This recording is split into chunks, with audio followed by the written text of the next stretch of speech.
Hey guys, welcome to this week's podcast episode for the Financial Freedom Podcast.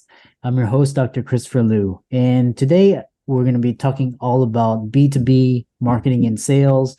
And with that, I have a special guest, Ed Forteau. He's a client acquisition architect and framing the future of sales and marketing success. I'm really excited to have this conversation for all the listeners out there. And with that, Ed, welcome to the show. Christopher, thanks so much for having me on. I was looking forward to it. Yeah, tell people how you got started, your journey, and what you do now. Sure. I have been a marketing consultant for over 30 years. I've been working with small to medium-sized businesses all the way up to companies that do $500 million a year in sales. And my focus has always been on sales and marketing. I was sales trained by a guy who was one of the original Sandler franchisees. If you've ever heard of the Sandler Sales Institute, really sharp guy. I worked with him for 3 years, and then I did sales training for 12 years after that. And I absolutely loved it. I'm a big proponent of persuasion. So in the last 4 years, I have been focusing mostly on email marketing and specifically email deliverability. And the reason why I got into that is because I was doing my own campaign, ran into email deliverability problems. My emails were nowhere to be found. And I ended up connecting with my current partner in that business, who had been an email deliverability analyst, actually the top email deliverability analyst for a company in Europe. And he taught me a lot about why emails go into spam. We ended up working together. So that's a big part of what we do. From that, I would talk to clients and we would identify problems in their marketing process and we would fix those also. So everything kind of went full circle. I'm back into doing what I really enjoy the most, doing sales and marketing stuff. Yeah, interesting. And so one thing that we were talking backstage is, a lot of businesses and a lot of businesses, they focus on B2C, but you focus on B2B. And, talk a little bit about, boosting B2B success and how you approach it compared to B2C. Sure. Well, in B2B, the rules are a bit different. And so what we find is that a lot of companies that have been doing a lot of advertising to get B2B clients, advertising costs are going up. So they're starting to move towards cold email. Cold email has been around for quite a while. I was doing cold email before it was even called that back in 1998. It since has changed quite a bit. And so they'll come to us wanting to do cold email campaigns. And one of the biggest problems with cold email is email deliverability. It's just the nature of the beast. You're sending a lot of emails to people who haven't requested them. So some will get marked as spam, and then eventually a lot of your emails get marked as spam and you kind of shut down. So a lot of people would come to us saying, could you help us fix our email problems, or could you help us get set up so we don't run into email problems? So we would fix those problems for them. And what would end up happening would be they would not, the emails would get in the primary inbox, but the sales weren't increasing. And the interesting thing about email deliverability is you fix the problem, which is what I really love about it. You see the problem, you fix the problem, and immediately you get a result. So like emails are going into spam, we fix it, emails are going into the primary inbox. Just as simple as that. What we found is that every business has like several things that might go wrong. And email deliverability was just one of them. And so we'd fix that. And then in some cases, if that was the only thing that was wrong, we'd see an immediate increase in sales. I have a case study up on my LinkedIn page where one client, and it's not unusual, had an increase of a 674% increase in sales because we fixed that one thing.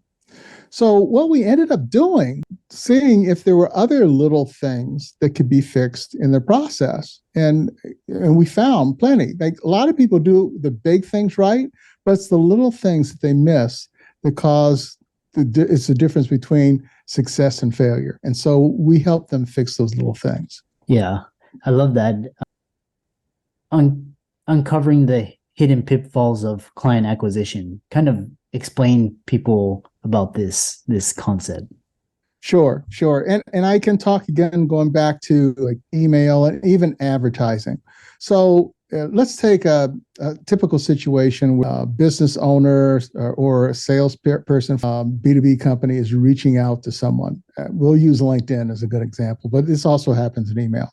So the first message that I may have to you after I've connected with you on LinkedIn, what might be, I do this, and would you like to book 15 minutes to talk about it? Like, oh, wait a second. I don't know who you are.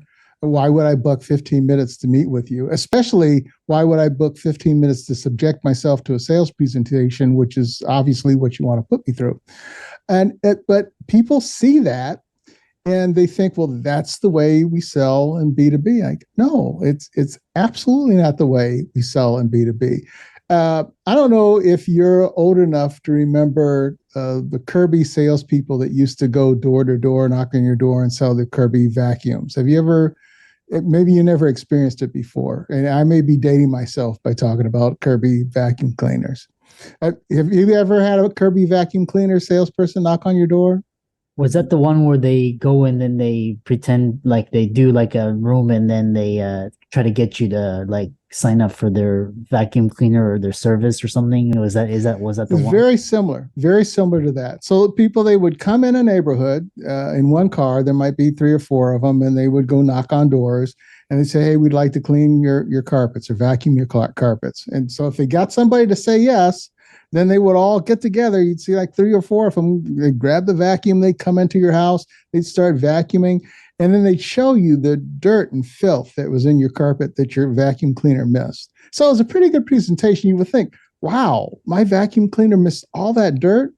Psychologically, though, there's a problem with that. You just told the homeowner they're a terrible house cleaner because they missed all this dirt. How could you miss all this filth? You've got children that are playing on this dirty, filthy carpet. So a lot of times there would be conflict, and the homeowner would feel insulted, even though they put on this great demonstration and they weren't interested. Maybe 1 out of 20, 1 out of 30 would go, okay, I'll buy this thing. But what happened back then was it was common and okay for somebody to knock on your door and you would let them in and they do the sales presentation. That doesn't work anymore. You just can't walk up to somebody and start pitching them. They don't like that. It's off-putting, but that's what we see people doing. And so what I tell people is that you want to approach things differently. Everything in sales, especially B2B, is based on relationships.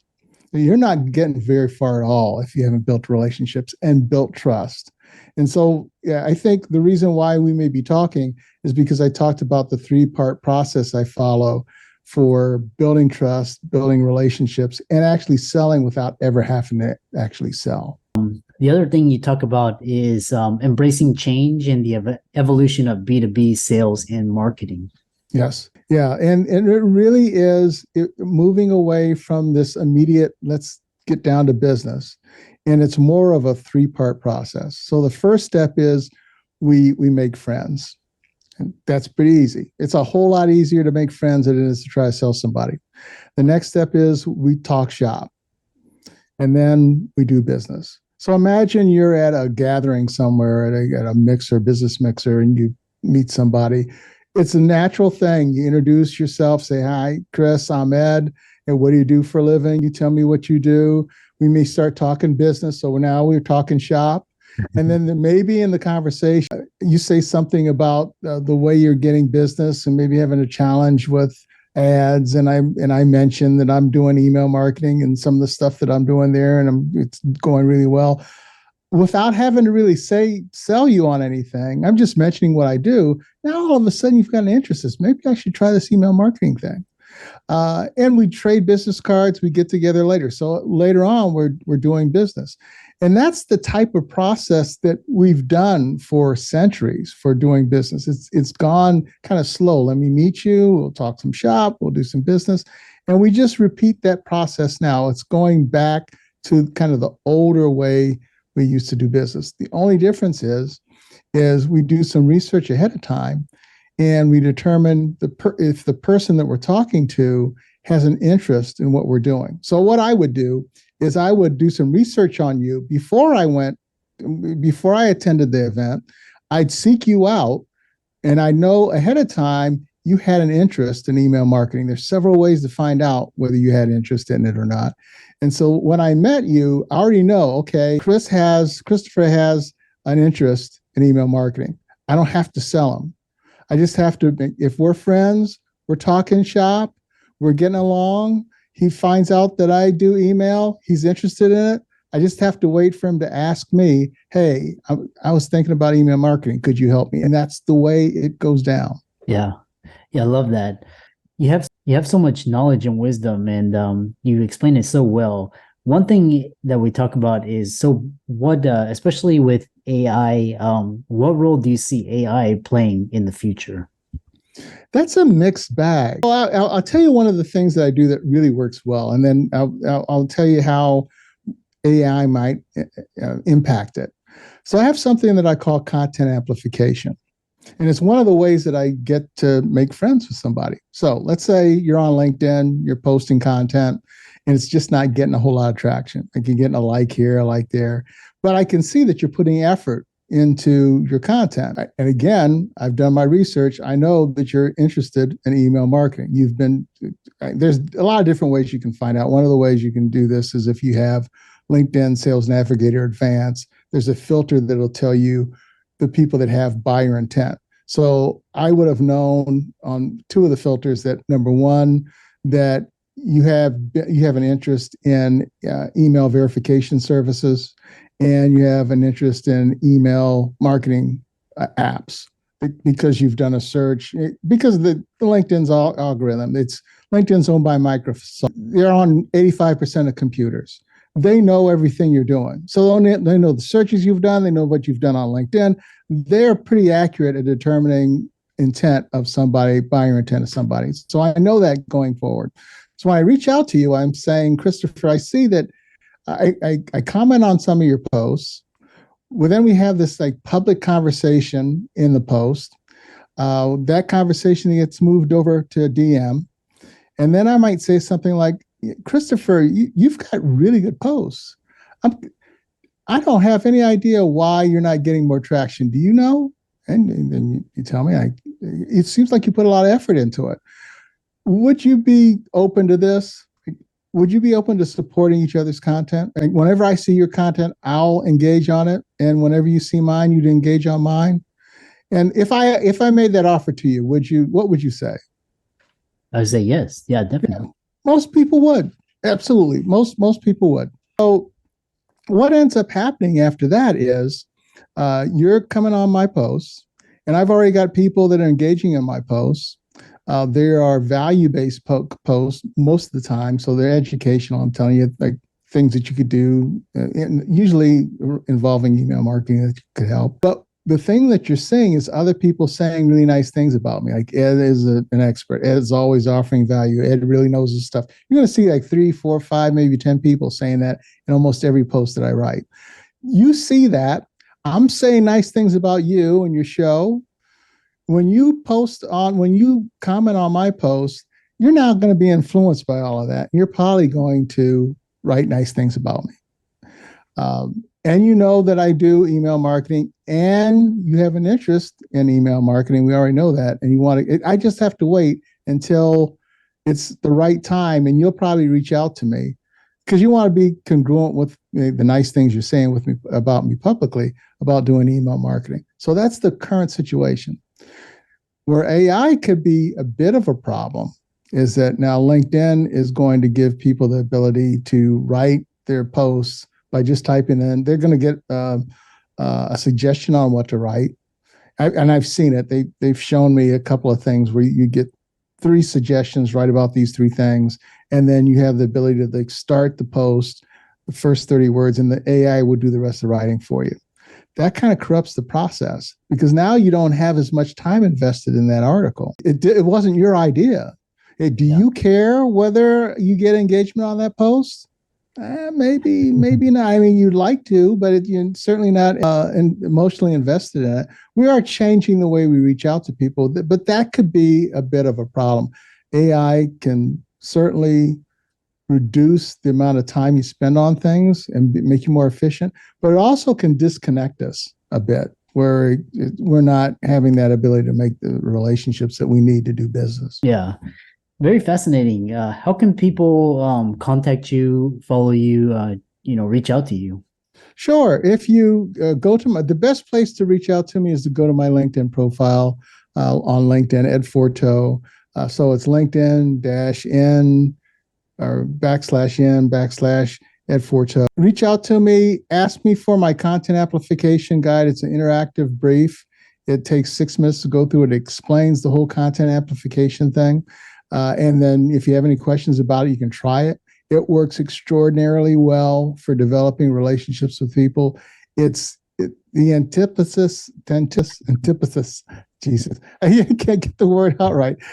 Well, let me put it this way: it is the best way to sell that you can do without actually having to sell. Antithesis. I'm stumbling over my words. Sorry.